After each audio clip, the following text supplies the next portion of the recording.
It's been a challenging time for Ubisoft. This company is not doing the greatest right now, and it's not, popular with a lot of people in terms of the gaming community, but it still has a big amount of loyal fans to it as well.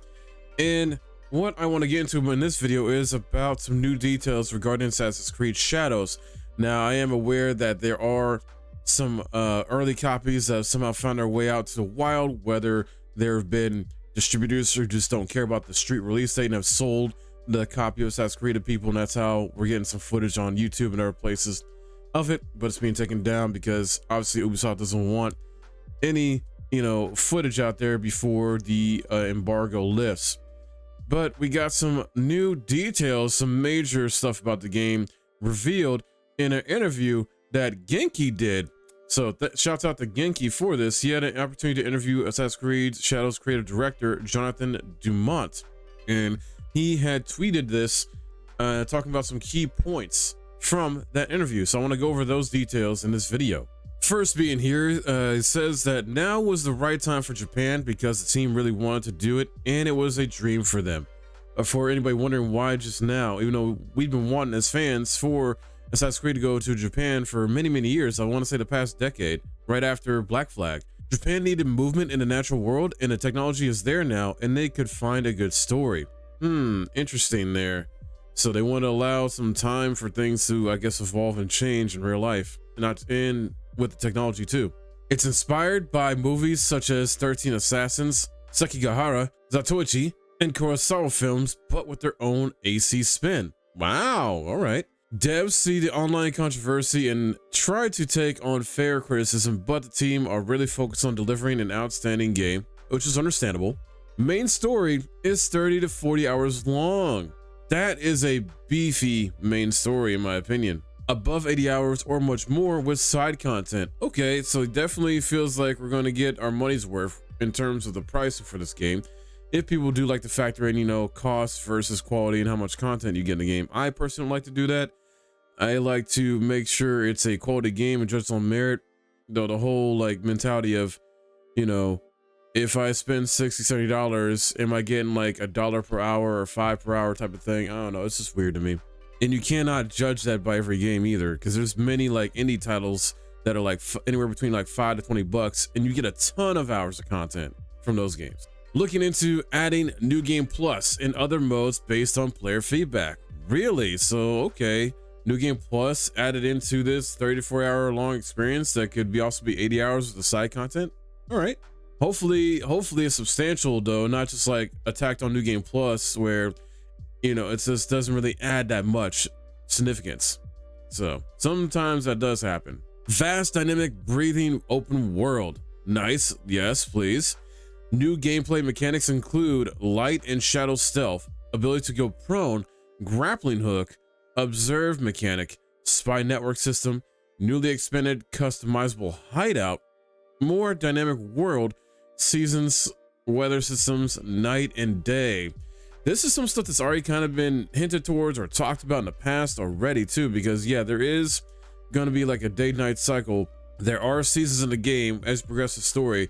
It'll go from fall, winter, spring, summer, stuff like that. So, but if we're able maybe to control the seasons a bit, I don't know, we'll see. Customizable hideout seems really cool. I know a lot of people are into customizing, their game in different ways, from a hideout, their character, and other things of the like. Minigames that give character knowledge points.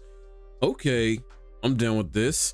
Although, if they have Mahjong in here, I'm not messing with it because I'm just not good at that. So hopefully that's not a mini game in this that gives character knowledge points, because I just cannot get into it personally. Can recruit some characters from side quests. Interesting. So I think they're doing what they did with Assassin's Creed 2, I think it was, where it was the Brotherhood, in a sense, where they're kind of bringing that mechanic back in a way where you can recruit other people to be assassins and kind of be this network of assassins for you to help you out. So that's awesome. And the fact you can do it from side quests as well. Dynamic cutting system can cut a lot of stuff, cuts exactly where your sword strikes and can impact gameplay.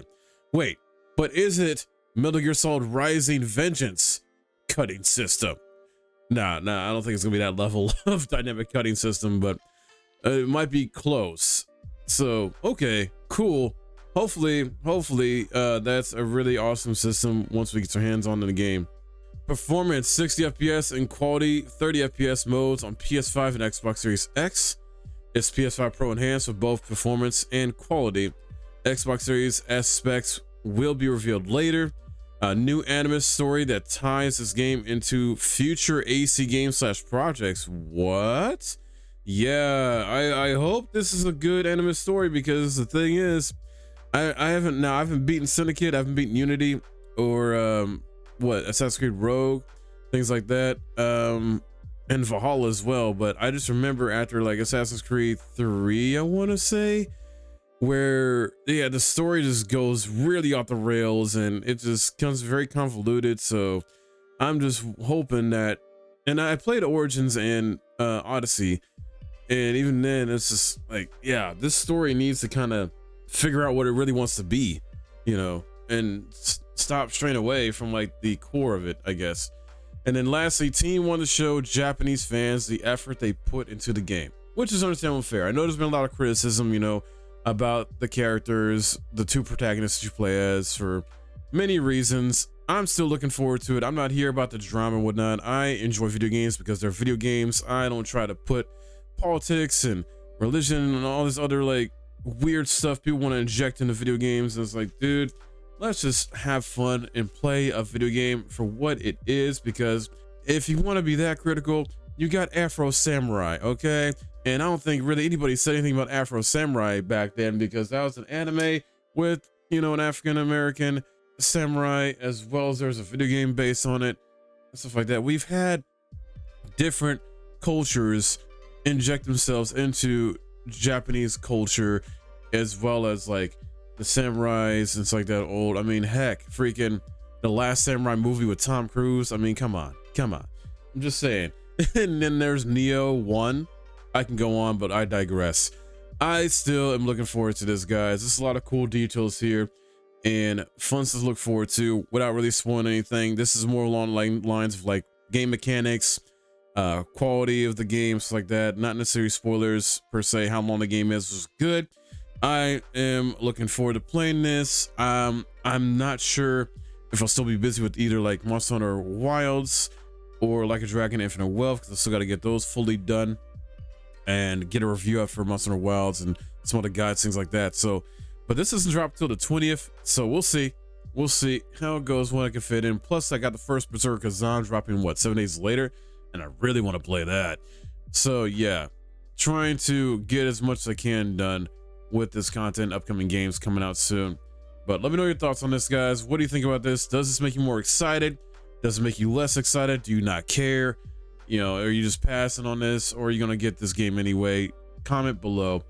If you enjoyed this video and found it helpful, please hit that like, subscribe if you're new, and I'll see you guys in the next video.